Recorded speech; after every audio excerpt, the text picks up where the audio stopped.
जय गुरु जी।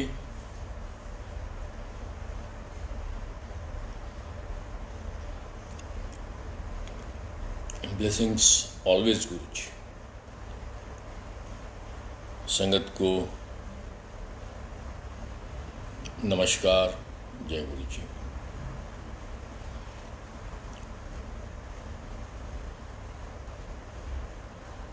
और सबको ईद मुबारक।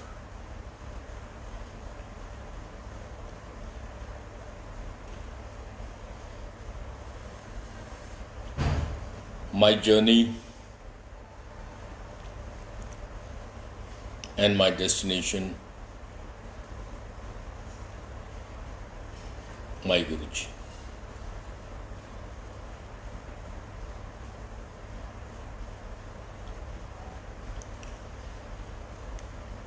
मैं कभी किसी मंदिर, मस्जिद, भगवान, ईश्वर, अल्लाह, जो भी नाम आप दे सकते हैं देते, कभी भी नहीं मानता ही नहीं था कि कोई डिवाइन पावर नाम की चिड़िया होती है।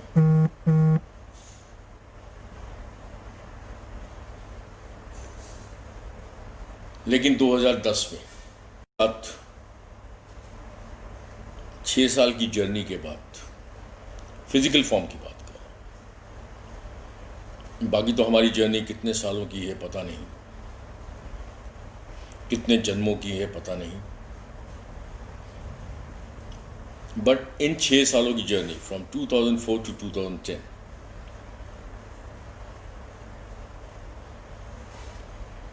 समझ में आ गया कि डिवाइन पावर ही नहीं होती है, पर हम लोग डिविनिटी के संग बैठे।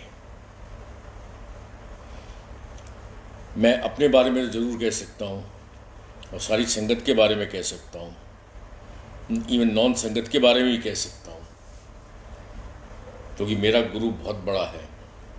वो किसको क्या दिखाएगा, किसको क्या नहीं दिखाएगा, किसको क्या समझाएगा, किसको क्या नहीं समझाएगा, किसको कौन सा ज्ञान बांटेगा और किसको कौन से ज्ञान से दूर रखेगा, ये सब चीज़ें 2010 में समझ में आई और समझ में आ गया कि यस, गॉड इज हियर। बस ये चीज़ समझ में आया, God is here and in the form of my गुरु। गुरु के फॉर्म में वो हमारे जीवन में है। My journey started in year 2003 in this physical form. जब मैंने फर्स्ट टाइम गुरु जी का स्वरूप देखा,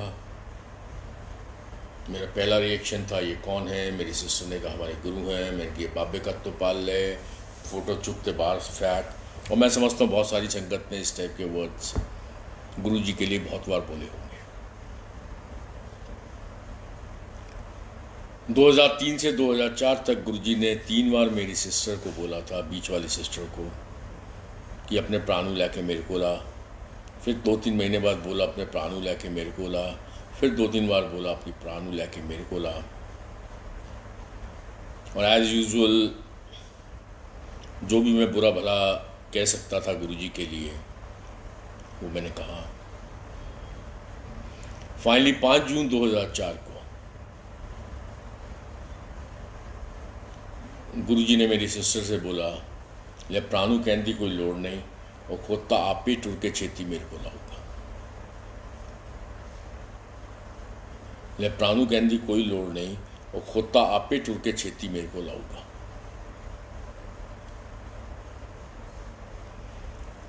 And after 5 days, on 10th of June 2004, while playing badminton, racket struck on my right eye and I lost eyesight of my right eye.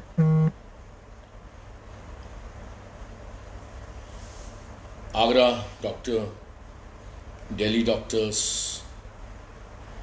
finally Shankar Netralaya, Chennai. Outcome very simple, that we are sorry for your right eye, you have to save your left eye. भाई सीधी आँख ते गई, पुट्ठी आँख बचानी है।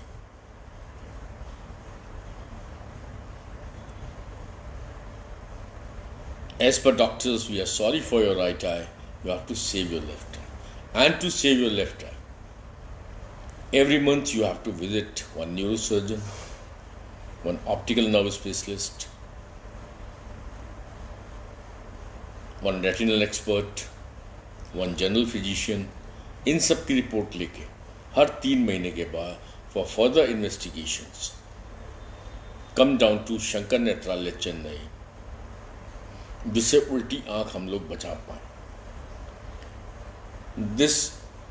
These were the conditions of the doctors.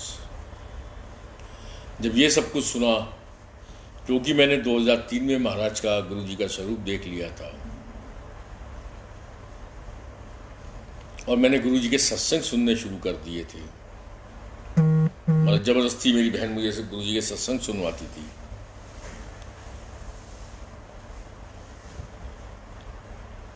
जब सत्संग सुनाती थी तो सुनने पड़ते थे मजबूरी में।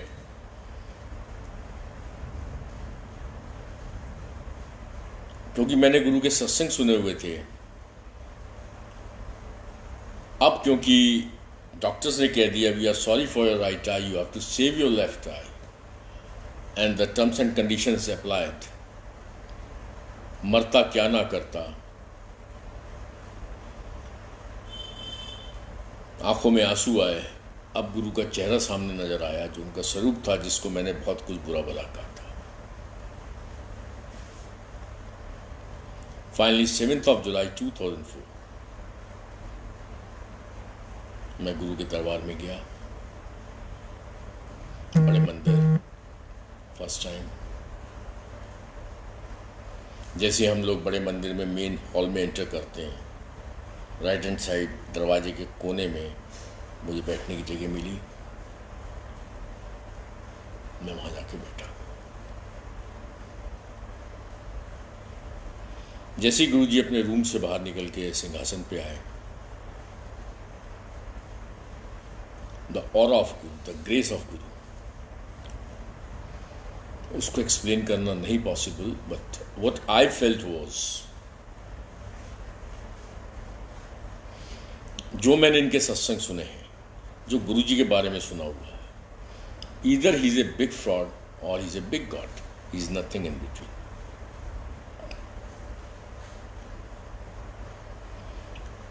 ये पहला सेंटेंस, ये पहली थॉट प्रोसेस ये मेरे दिमाग में आई कि either he is a big fraud और he is a big god, he is nothing in between. ये कोई संत नहीं है, कोई महात्मा नहीं है, कोई महापुरुष नहीं है। 20-25 दिन के बाद गुरुजी ने सिंपल मेरी सिस्टर से कह दिया, जब तेरे भरा दी पुट्ठी अख ब्लैस की, उस खोते नूं 5-6 साल बाद अक्ल आऊगी गुरु की होंदा। 5-6 साल बाद अक्ल आ जाऊगी गुरु की होंदा। And as per his words,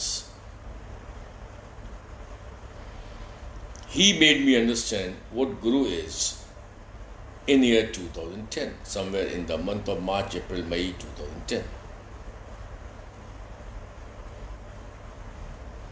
और सबसे पहली समझ आई, यस, इस दुनिया में ईश्वर है। दूसरी समझ आई, इस दुनिया में ईश्वर मेरे जीवन में मेरे गुरु के रूप में आया है। और तीसरी समझ आई, कोई ज्ञान काम नहीं आएगा, आप गुरु को समझ ही नहीं सकते। ईश्वर को समझना, गुरु को समझना, ये हमारे ज्ञान के बहुत ऊपर की बात है। तो समझने की लोड़ भी नहीं। ना तो समझ आएगा, पहली बात, कोशिश करोगे तो दीवार पे माथा मारने की जरूरत नहीं है। अपने जीवन जीने के लिए ज्ञान तो ठीक है, लेकिन गुरु के सामने ज्ञानी बनने की कोशिश करोगे। जैसे गुरु के सामने बहुत ज्ञानी पैदा हो जाते हैं, ईश्वर के सामने बहुत ज्ञानी पैदा होते हैं, जो विद्या वाले, वास्तुशास्त्र वाले, रैकी शास्त्र वाले, वो अपने आप में ज्ञान बांटते रहे, कोई बात नहीं, लेकिन जब हम गुरु से जुड़ गए तो इस ज्ञान का हमारे जीवन में कोई मतलब नहीं। कहाँ ईश्वर, कहाँ एक अदना सा इंसान जो जोशी बन के बैठा है, उसकी औकात क्या है ईश्वर के सामने। तभी गुरु जी के अंदर से डायरेक्ट कनेक्शन। ये बिचौलिए जिन्ने हैगे हमारे लिए नहीं है, दूसरों के लिए होंगे। मैं किसी की पेट पे लात मारने की कोशिश नहीं कर रहा हूँ, मुझे जरूरत भी नहीं है। दूसरों के लिए वो ज्ञानी ज्ञान बांटे, बहुत बड़ी बात है, लेकिन जब आप गुरु से जुड़े हो तो फिर गुरु की मानो, जो गुरु कहे वही भल मानो। फिर आप जब गुरु से जुड़ते हो तो इन ज्ञानियों की आपके जीवन में जरूरत नहीं है। जिनके जो गुरु से नहीं जुड़े, प्रत्यक्ष वे में, वो भले इन ज्ञानियों को ज्ञान बांट लेते रहें, देते रहें, लेकिन आप गुरु से जुड़े हैं। जब मेरा गुरु कहता है कि डायरेक्ट कनेक्शन, तब उस टाइम पर I don't think you need this kind of agents of the ईश्वर। No, you don't need. क्योंकि जब आपको गुरु पे इतना विश्वास नहीं है कि वो जो भी कर रहा है हमारे लिए अच्छा कर रहा है, चाहे मेरे कमरे का डायरेक्शन साउथ है या ईस्ट है या वेस्ट है या नॉर्थ है, उससे कोई फर्क नहीं पड़ता, तो सबसे पहले तो इस चीज में आप आ जाओ कि आप गुरु जी से जुड़े हो। We are too lucky. तो तीसरी बात समझ में आई कि गुरु को हम समझ ही नहीं सकते, तो समझने की कोशिश मत करो, ज्ञानी बनने की कोशिश मत करो गुरु के सामने। जब उनको समझ ही नहीं सकते तो समझो क्यों। जब नहीं समझने की कोशिश करोगे, जब ज्ञानी बनने की कोशिश करोगे गुरु के सामने, मैं गुरु के सामने की ज्ञानी बनने की बात कर रहा हूं, तो इसका मतलब आपकी सरेंडरेंस नहीं हुई है। और जब आप भोले बन जाओगे गुरु के सामने, दिल से भोले, दिमाग से नहीं, जब आप दिल से भोले गुरु के सामने बनोगे तो मेरा गुरु भोलेनाथ है, फिर भोला भोले को देता है। क्योंकि जब भोला खुद भोला है तो उसको भी आपके अंदर का भोलापन भाता है।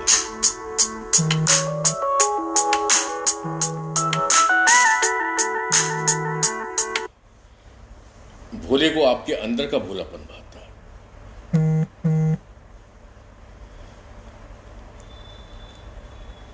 अब मैं एक दो सत्संग शुरू करता हूं।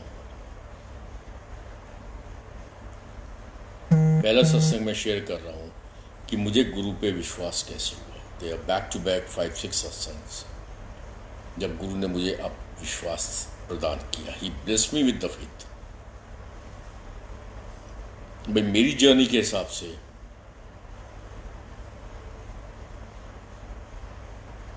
जो गुरु ने मुझे जर्नी दी, हर एक की अपनी अपनी जर्नी हो सकती है, हर संगत की अपनी जर्नी होगी। हर संगत को गुरु ने ब्लेस किया है, लेकिन हर संगत की जर्नी डिफरेंट होगी। मेरी जर्नी के हिसाब से जो मुझे प्रैक्टिकल एक्सपीरियंसेस गुरु ने दिए, उसके हिसाब से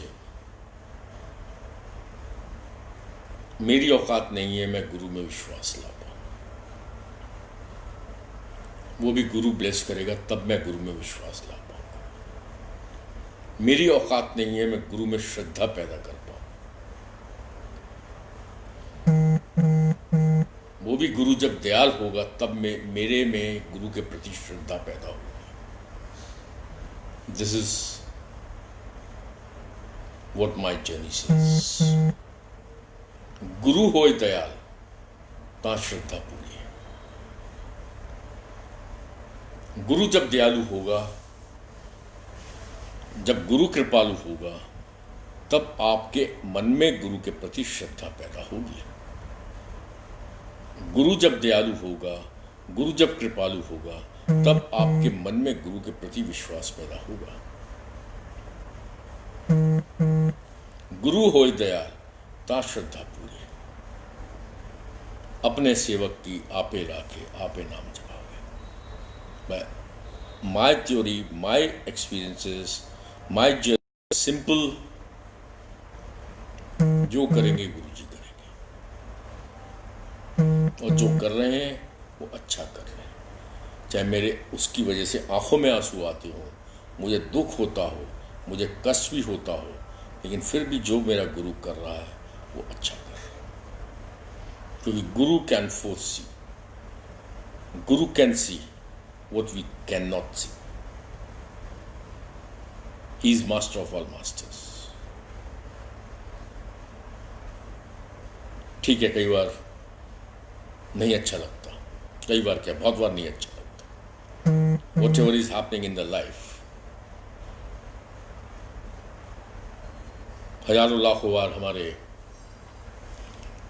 टेस्ट की नहीं होती, हमारी समझ की नहीं होती।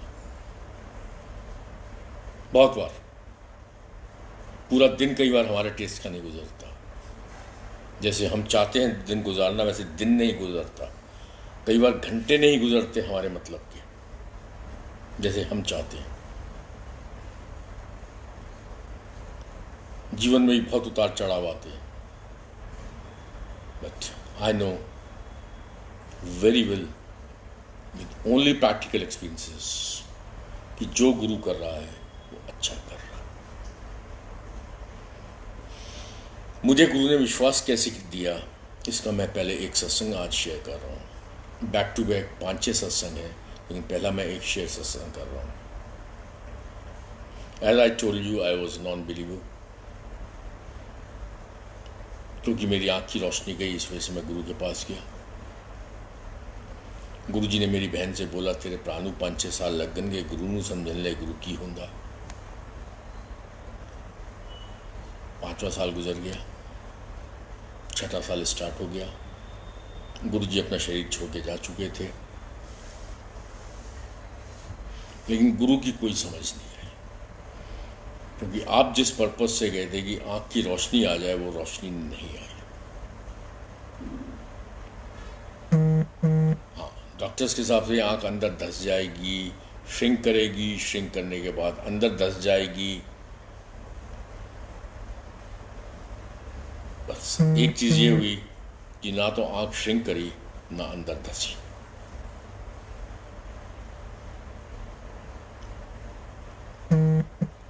समय बीतता गया। मेरी बेटी शी वॉज पहला विश्वास जो गुरु ने दिया, और 5-6 साल लगेंगे गुरु नूं समझन ले गुरु की हुंदा है, जब तेरे भरा दी पुट्ठियां को ब्लेस की। ये गुरु के शब्द थे जो पत्थर की लकीर हैं। उसमें 5वां साल कंप्लीट होने के बाद जब 6वां साल स्टार्ट हुआ, मेरी बेटी LSR में पढ़ती थी। मैं गुरुजी के मंदिर जाता था, लेकिन वो ग्रेटर कैलाश में रहती थी, PG में। मेरा फ्लैट गुड़गांव में था। मैं फ्लैट में जाके ठहरता था, मंदिर जाता था, बड़े मंदिर। वहाँ उस समय एज ए स्टूडेंट मैं कई संगत के सत्संग सुना करता था। लेकिन अपनी बेटी से मिलने में कभी नहीं गया। तो जो उसकी रूममेट थी, वो मेरी बेटी को कई बार कहती रहती थी, यार तेरे फादर आए हुए हैं, तेरे से मिलने नहीं आए। 1-2 बार उसने ऐसा बोला, फिर 1-2 बार ये भी बोला कि कैसा है तेरा बाप, आता ही नहीं मिलने, दिल्ली आता है, गुरुजी के पता नहीं कौन से गुरु के चक्कर में फंसा हुआ है, वहाँ चला जाता, लेकिन बेटी से मिलने नहीं आता। समय बीतता जा रहा था। 2009 में वही मेरी बेटी की फ्रेंड के माता पिता, मदर एंड फादर, दिल्ली उसके पास है। तो उनके सामने उस लड़की ने, मेरी बेटी की फ्रेंड ने मेरी बहुत बुराइयां की होंगी कि कैसा बाप है, आप आए हो तो हमारे संग रह रहे हो, हमारी केयर कर रहे हो। एक ऐसा बाप है जो दिल्ली आता लेकिन बेटी के पास नहीं आता, एक बाबा के किसी मंदिर में जाता। सब ड्रामा गुरु दिखा कर रहे हैं।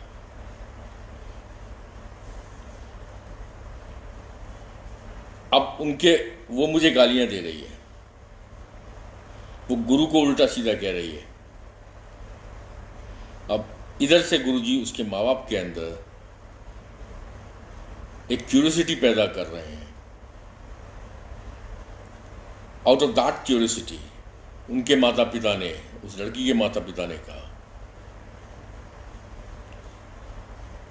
कि हमें भी चलो गुरुजी के मंदिर चलते।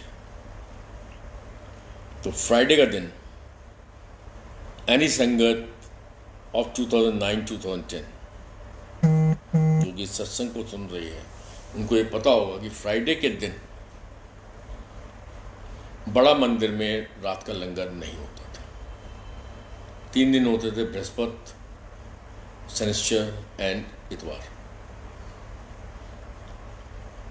फ्राइडे के दिन वो लड़की और उसके माँ बाप बड़े मंदिर गए, और जो 2009-2010 की संगत ये सत्संग सुन रही है, उनको ये भी ध्यान होगा कि उस समय आप बड़े मंदिर में किसी भी टाइम पे जा सकते थे।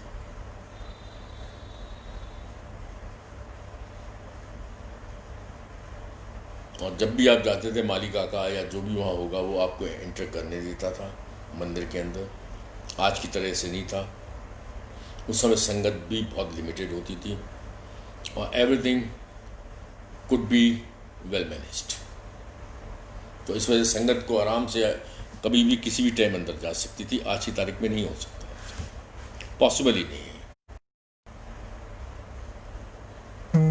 क्योंकि आज संगत बहुत है गुरुजी की कृपा से। गुरुजी कहते थे कि लाइन अलग जान गया। एनीवे, वो लड़की और उसके माँ बाप बड़े मंदिर में गए। अपने फ़ोन से वो बड़े मंदिर की फ़ोटोज़ दे रही थी।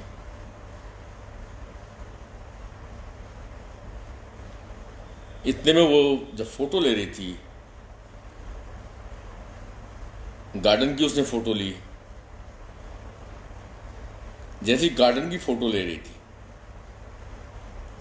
तो फ़ोटो लेते लेते वो देख रही है कि फ़ोटो के अंदर गुरुजी अपने सिंहासन पे बैठे हुए हैं। इन ईयर 2009 और 2010, दिसंबर 2009 और जनवरी 2010, गुरुजी सिंहासन पे बैठे हुए हैं और फोटोग्राफ में आ रहे हैं। जब कैमरा सामने से हटाया तो वहाँ कोई भी नहीं बैठा। अगेन वो देख, फिर फ़ोटो उसने जब खींची सामने गार्डन की, अगेन गुरुजी ब्लर्ड वे में, बोथ द टाइम्स ब्लर्ड वे में, ब्लर्ड गुरुजी की फ़ोटो कैमरे में आ रही है। और वैसे देखने में, नेकेड आइट से देखने में, वहाँ कोई भी नहीं बैठा। Again she third time took the photograph and Guruji was there sitting on his सिंहासन। शाम को वो लड़की मुझे मिली, तब उसने कहा, यार ये गुरुजी तो, इनकी आत्मा बड़े मंदिर में है और मुझे तो कोई पहुंची हुई आत्मा है भाई। शरीर छोड़, मतलब बॉडी छोड़े हुए भी 2-3 साल हो गए हैं, और ये अभी मैं फ़ोटो खींची थी अंकल वहाँ, वैसे तो कुछ भी नज़र नहीं आया, लेकिन जब फ़ोटो खींची तो गुरुजी यहाँ सिंहासन पे बैठे हुए थे। When I saw the photograph, भाई हमने तो हाथ जोड़े। अब जो मेरे मन में गुरुजी विचार डाल रहे हैं वो मैं आपके संग शेयर कर रहा हूँ, क्योंकि since I was totally non believer, अब मुझे थोड़े से ये होने लगा, यार ये कैसे पॉसिबल है।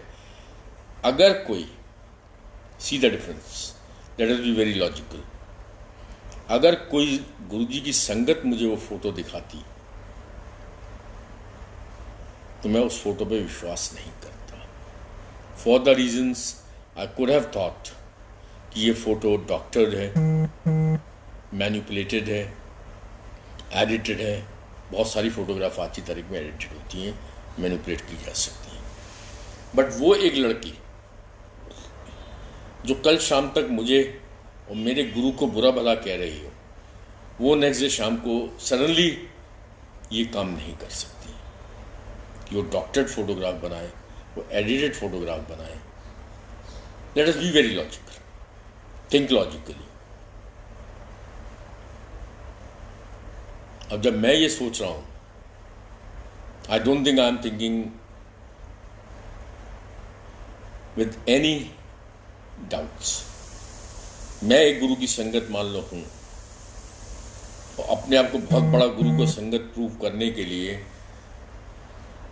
May be I can make, maybe करना तो नहीं चाहिए, लेकिन फिर भी हम कई लोग कर रहे हैं, सॉरी टू से दैट।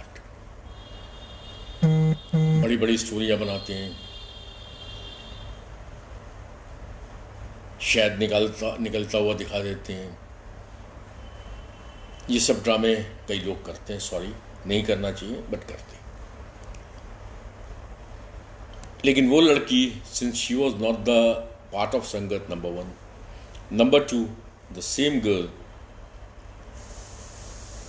वो कुछ ना कुछ बुरा भला हम लोगों को कहती थी, मुझे या गुरु को। वो नेक्स्ट डे कहेगी यार ये तो वाकई भगवान है जैसे आप कहते हो। ऐसे कैसे हो सकता अंकल कि गार्डन में वैसे कुछ नजर ना आए, मैं फोटोग्राफ ले रही हूँ, सामने सिंहासन पे गुरुजी बैठे हुए हैं, ऐसे कैसे possible? So then I thought, yes, क्या गुरुजी की आत्मा है जो मंदिर में है? अगर गुरु की आत्मा मंदिर में है तो for sure there is a paramatma, क्योंकि as per science, any scientific theory जिसमें मैं विश्वास रखता था, जिसको मैं अपने आप में ज्ञान का भंडार मानता था, चाहे वो फिजिक्स हो, चाहे वो केमिस्ट्री हो, चाहे वो बायोलॉजी हो, चाहे मैथमेटिक्स हो, वो आत्मा नहीं मानती। लेकिन उस फोटोग्राफ में बहुत क्लियर है कि गुरुजी का ब्लड रूप मंदिर में सिंहासन पे गार्डन के अंदर बैठा हुआ है। इसका मतलब कहीं ना कहीं कोई आत्मा गुरुजी की या कोई पावर गुरुजी की वहाँ बैठी हुई है। अगर पावर है, अगर कोई आत्मा है, तो that means paramatma is there, that means some divinity is there. I am thinking logically. If atma is there, so paramatma is there. ये कोई मजाक नहीं है, कुछ चमत्कार नहीं है, ये प्रेजेंस है, ये प्रेजेंट है। जो अपनी प्रेजेंस गुरुजी ने वहां दिखाई कैमरे के अंदर, इट मीन्स कि आत्मा, परमात्मा सब इस धरती के ऊपर है। पहला विश्वास गुरुजी ने मुझे दिया, जिससे कुछ गुरु के अंदर विश्वास पैदा होना शुरू हुआ। मुझे कोई गुरु के बेटा कभी भी आस्था नहीं थी, लेकिन मैं एक होप्स के संग, एक उम्मीद के संग गुरु के पास जाता था, क्योंकि इतने लोगों का काम मैं सुनता था गुरुजी कर रहे हैं, तो मुझे भी लगता था कि मेरी आंख की रोशनी आए। तो इस उम्मीद से मैं गुरु के पास जाता था। मुझे कोई विश्वास नहीं था गुरु में, लेकिन उसके बाद मुझे थोड़ा सा विश्वास पैदा हुआ, yes there is a divinity, yes there is a God. उसके बाद दूसरा एक सत्संग में आज शेयर कर रहा हूँ, बाकी सत्संग फिर बाद में शेयर करूँगा। ये सत्संग है मेरे दोस्त का, राजन गुलाटी, और इस सत्संग के संग जुड़ी हुई पुराना एक सत्संग शेयर करूंगा। ये सत्संग है संगत की एक आंटी का, जो मैंने सुना था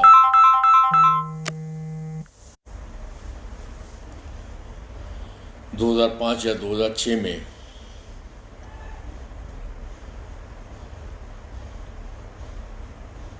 कि किसी आंटी को गुरुजी ने कहा था मांग, आंटी की मांग दी है। तो उसने कहा गुरुजी मेरे पास सब कुछ तो है, धन दौलत, परिवार, इतना बड़ा परिवार, इतनी बड़ी सब कुछ दौलत है, सब कुछ तो आपने दिया है, अब मैंने आपसे क्या मांगा। फिर भी गुरुजी ने कहा मांग की मांग दी है।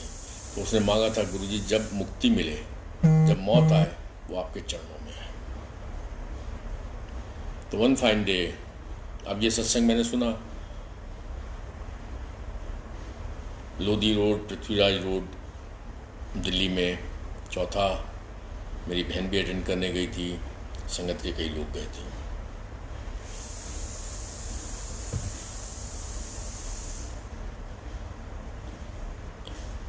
एक दिन रात के टाइम, शाम के टाइम गुरुजी बैठे हुए होंगे, सबको चाय प्रसाद, लड्डू प्रसाद दिया। उस आंटी को खड़ा किया, आंटी आओ, अपना सर चढ़ना पे रख दो। आंटी ने सर चरणों पे रख दिया। गुरुजी कहते हैं अच्छा आंटी, नमस्कार, गुड बाय। वहीं आंटी ने अपना शरीर त्याग दिया। जब ये सत्संग मैंने सुना तो मुझे बड़ी जोर की हंसी आई। मन ही मन में बहुत जोर से हंसा, मतलब सरकास्टिक वे में, कि यार कैसी बेवकूफ़ संगत है। मुझे तो लगता है गुरुजी ने उस आंटी को कुछ चाय के प्याले में जहर वहर मिला के पिला दिया और गुरु बनने के चक्कर में मार ही डाला। मैं sarcastically I was thinking in that way. This was 2005 और 2006। अब मेरे दोस्त का मैं सत्संग स्टार्ट, ये मेरी थॉट प्रोसेस थी। मतलब गुरुजी की कोई भी मैं सत्संग सुनता था तो उसको मैं सरकास्टिक वे में कहीं ना कहीं अपने दिमाग को चलाना, ज्ञानी था ना, अपने अंदर बहुत ज्ञान समेट के चलता था। तो अब मेरे दोस्त का सत्संग है राजन गुलाटी का। उनकी बेटी 2004-2005 में 14 साल की, born without backbone, almost vegetable. Without backbone means बहुत कमज़ोर बैकबोन, ऑलमोस्ट वेजिटेबल, सिर्फ बिस्तर पे लेटी रहती थी, वहीं अपने नेचुरल कोशिश करना जैसे एक बच्चा करता है, न्यूली बॉर्न जो होता है। 14 साल की वो लड़की हो गई थी, लेकिन इसी कंडीशन में वो रहती थी। 2004 में या 5 में जब उन्होंने गुरुजी के बारे में सुना, सब ड्रामा गुरुजी करते हैं, किसको कब बुलाना है, कैसे बुलाना है, क्या कब समय उनको पता है, कब किसको ब्लेस करना है, किस ढंग से ब्लेस करना है, वो वही कर सकते हैं, हम नहीं समझ सकते। 2004 या 5 में उन्होंने भी मेरे संग जाना शुरू किया गुरुजी के मंदिर में। गुरुजी से वो कोई बात नहीं हो पाती थी उनकी, गुरुजी कोई बात नहीं करते थे। अब एक दो बार उन्होंने मुझे भी कहा कि भाटिया यार तू बात कर ले, मेरी बहन से भी कहा आंटी आप बात करो, लेकिन बात किसी से नहीं हो पाती थी। तो एक दिन उसने कहा कि यार भाटिया तू बात कर। मैंने कहा देख भाई, मेरा फंडा बहुत क्लियर है गुरु के बारे में। अगर ये सामने बैठा हुआ भगवान है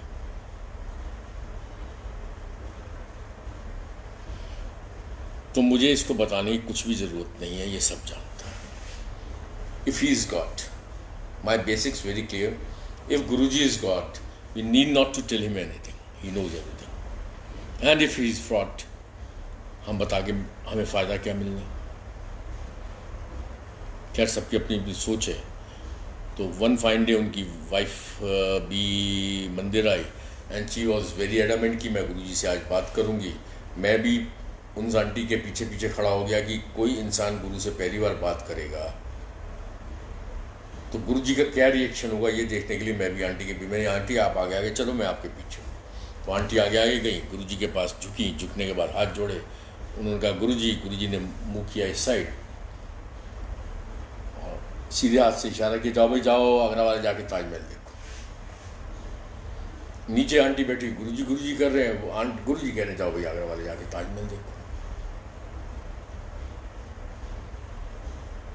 वो बेचारी रुआसी सी होकर बाहर आ गई कि गुरुजी तो कोई बात ही नहीं कर रहे हैं। उसके बाद से उन्होंने आना बंद कर दिया। नेक्स्ट डे मैंने उनसे कहा चलो जी, गुरुजी ने कहा ताजमहल देखने चलते हैं। वो नहीं गए, मैं ताजमहल जो देख के आ गया, नथिंग अनयूजुअल। क्या 29 जनवरी 2008 जब गुरुजी अपना शरीर छोड़ के जा चुके थे। 2004 या 5 में गुरुजी ने कहा था जाओ भाई जाओ आगरा वाले जाके ताजमहल देखो। 2005 या 6 में उन आंटी का मैंने आपको सत्संग सुनाया, जिनका सत्संग मैंने सुना, जिस सत्संग के ऊपर मैं सरकास्टिकली हंस रहा था, मुस्कुराता था कि यार क्या गुरुजी ने जहर वहर मिला दिया हो, पिला दिया होगा गुरु बनने के चक्कर में। 29 जनवरी 2008 वो मेरा दोस्त अलॉन्ग विद हिज वाइफ और कोई घर में रिश्तेदार आए थे। ये 4-5 लोग दोपहर को 1:30 बजे अपने घर से निकले ताजमहल के लिए। मांगने वो 2004-5 में गए थे कि 14 साल से कोई इंसान घर में बीमार है, या तो गुरुजी उसको मुक्ति दो या उसको ठीक करो। कहना बहुत इजी होता है लेकिन झेलना बहुत मुश्किल होता है कि 14 साल से कोई घर में बीमार हो। आज एक परिवार में 4 या 5 या 3 या 4 लोग होते हैं, उनमें से एक परमानेंट बीमार हो, वो घर अपने आप में एक नर्क होता है। सो ही वेंट फॉर गुरुजी की ये कृपा लेने के लिए कि गुरुजी या तो लड़की को ठीक करो या उसको मुक्ति दो। 29 जनवरी 2008 को अपने घर से वो निकले 1:30 बजे ताजमहल जाने के लिए। जो गुरुजी ने कहा था जाओ भाई जाओ आगरा वाले जाके ताजमहल देखो। 29 अक्टूबर 2008 को वो अपने घर से निकले ताजमहल जाने के लिए। जब शाम को 5:30-6 बजे घर में वापस पहुंचे तो बेटी को मुक्ति मिल चुकी थी। वो अंतिम सांस उसने तब गिनी जब उसके माँ बाप, जिनको गुरुजी ने 2004 या 5 में बोला था जाओ भाई जाओ आगरा वाले जाके ताजमहल देखो, वो माँ बाप जो उस टाइम ताजमहल देखने नहीं गए, लेकिन 2008 को जब वो ताजमहल में खड़े थे तब बेटी ने अंतिम सांस ली, मुक्ति दी गुरु ने। अब ये कहानी उनको मुझे याद नहीं, ये कहानी ये पता चल गया उनकी बेटी की डेथ हो गई है, लेकिन वो ताजमहल में खड़े थे ये उन्होंने मुझे नहीं बताया 2008 में। वो बताना भूल गए, क्योंकि उस समय अगर बताते तो मुझे गुरु पे विश्वास होना शुरू हो जाता। उन्होंने मुझे बताया जाके 2010 में कि यार भाटिया मुझे तेरे से आगे एक बात शेयर करनी है, मुझे अभी ध्यान आया। मतलब बताओ, जिस दिन उस लड़की को मुक्ति मिली उस दिन उनको ध्यान नहीं आया ये बात। उनको भी ध्यान आ रहा 2010 में। सब गुरु की प्लानिंग होती है। 2010 में वो मेरे पास आए, मेरे ऑफिस में आए, आते ही माथा टेका, यार भगवान तो ये बैठे हुए हैं। मैंने कहा आज कैसे इस भगवान की याद आ गई तुझे? कह रहे यार तुझे ध्यान है कि गुरुजी ने कहा था कि जाओ भाई जाओ आगरा वाले जाके ताजमहल देखो? कह मैंने कहा था, मेरे सामने ही कहा था।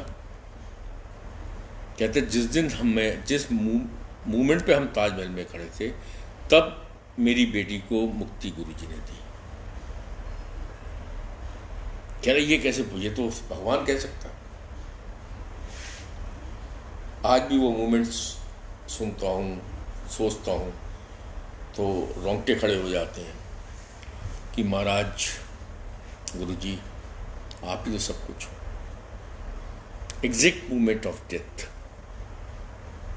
उस लेडी का मुझे सुनवाया, जिसमें मेरे मन में सरकास्टिक हंसी आई कि जहर खिला दिया होगा। अब शरीर छोड़ के महाराज गुरुजी मेरे चले गए।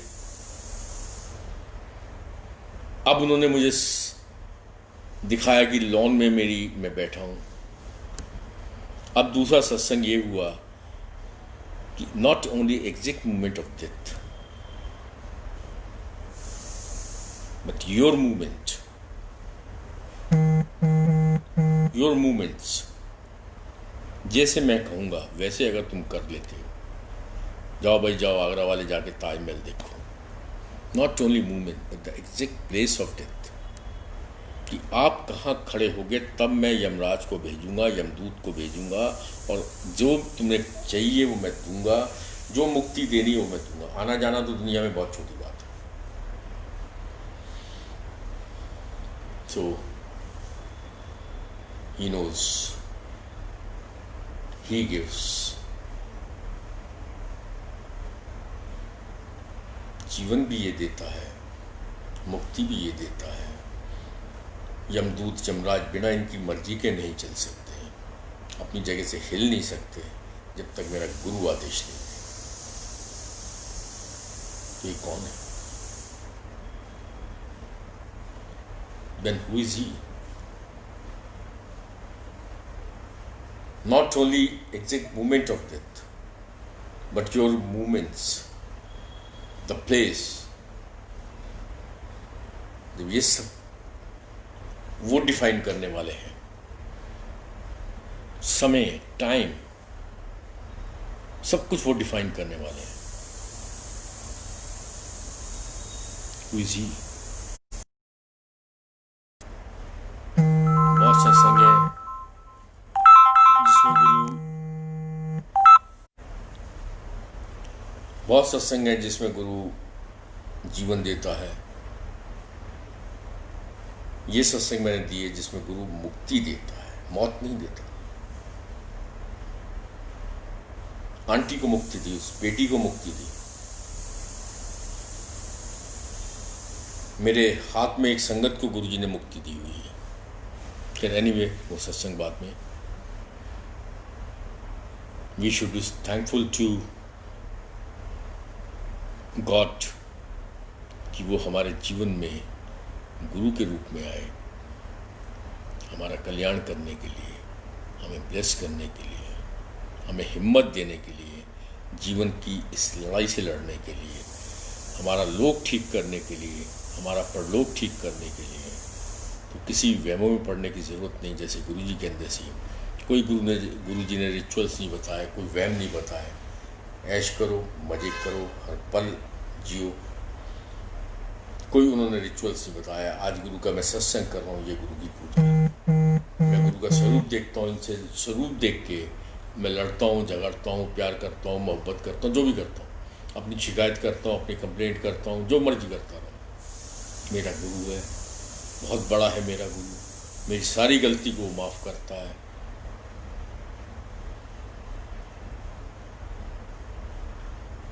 सारे मेरे गुनाहों को बख्शता है, मेरा लोक भी ठीक करता है, मेरा परलोक भी ठीक करता है। जय गुरु जी। वी आर लकी कि हम लोग जय गुरु जी बोलते हैं। वी आर लकी कि हम गुरु का स्वरूप देखते हैं। वी आर लकी कि हम गुरु का सत्संग सुनते हैं। I am lucky, we all are lucky कि हम सत्संग सुनते भी हैं, सत्संग सुनाते भी हैं। ऐसे ही जीवन चलता रहे। जय गुरु जी, शुक्राना गुरु जी, लव यू गुरु जी। फिर नेक्स्ट टाइम फिर मौका मिलेगा, ज़रूर सत्संग शेयर करने आएंगे। जय गुरु जी।